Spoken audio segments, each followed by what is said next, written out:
কক্সবাজারের রামুর রশিদনগরে অটোরিকশার 5 আরোহী নিহতের ঘটনায় ঢাকা কক্সবাজার রুটে ট্রেন চলাচল বন্ধ করে দিয়েছে বিক্ষুব্ধ জনতা।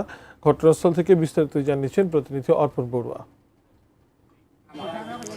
কক্সবাজারের রামুর রশিদনগরে একটি মর্মান্তিক দুর্ঘটনা ঘটে গেল।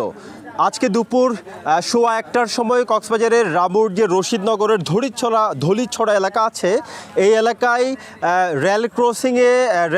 রেল ক্রসিং পারাপারের সময় একটি সিএনজি চট্টগ্রামগামী একটি ট্রেনের ধাক্কায় ধুমড়ে মুচড়ে যায় এবং সেই সিএনজিতে থাকা 5 জন যাত্রী, নারী শিশুসহ 5 জন যাত্রী এবং চালকসহ তাদের মর্মান্তিক মৃত্যু হয়েছে বলে আমরা জানতে পেরেছি। এই মুহূর্তে আমি যে জায়গাটিতে অবস্থান করছি, এই জায়গাটির ঠিক অল্প একটু দূরে আমরা এই মুহূর্তে দেখতে পাচ্ছি কক্সবাজারগামী একটি ট্রেনকে স্থানীয় বিক্ষুব্ধ জনতা এই ঘটনার জের ধরে আটকে দিয়েছে এবং সেই ট্রেনে থাকা যাত্রীরা কিন্তু স্বাস্থ্যকর অল টাইম ফ্যামিলি কেক, সব সময় অল টাইম হেলদি লাইফ থেকে নেমে তারা বাসে করে কক্সবাজার যাচ্ছে, সেই ধরনের পরিস্থিতি আমরা দেখতে পাচ্ছি। একটু স্থানীয় মানুষের সাথে কথা বলতে চাই, কিভাবে ঘটলো, কি দেখেছেন আপনারা? গাছের কারণে, আমাদের গাছপালার কারণে এই রেলগুলো আসার সময় গাড়িগুলো দেখতে পারে না, বাড়ির জনতা দেখতে পারে না।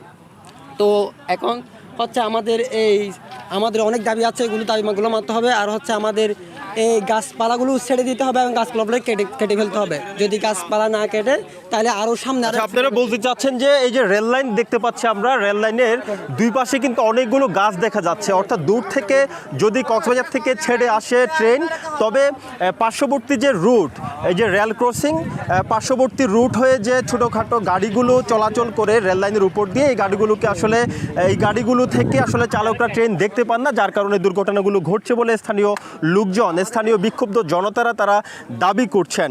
আরেকটি বিষয় জানিয়ে রাখতে চাই, এই মুহূর্তে ঢাকা কক্সবাজার যে রেল রুট, সেটি একেবারেই ট্রেন চলাচল বন্ধ রয়েছে এবং যে রেলটি কক্সবাজারগামী যে রেলটি আটকে দেওয়া হয়েছে, সেখান থেকেও যাত্রীরা নেমে ইতিমধ্যে বাস যুগে কক্সবাজারের উদ্দেশ্যে গমন করছে বলে আমরা জানতে পেরেছি। কক্সবাজারের রামুর রশিদনগর থেকে এটুকুই ছিল এখানকার রেল দুর্ঘটনার সবশেষ খবর।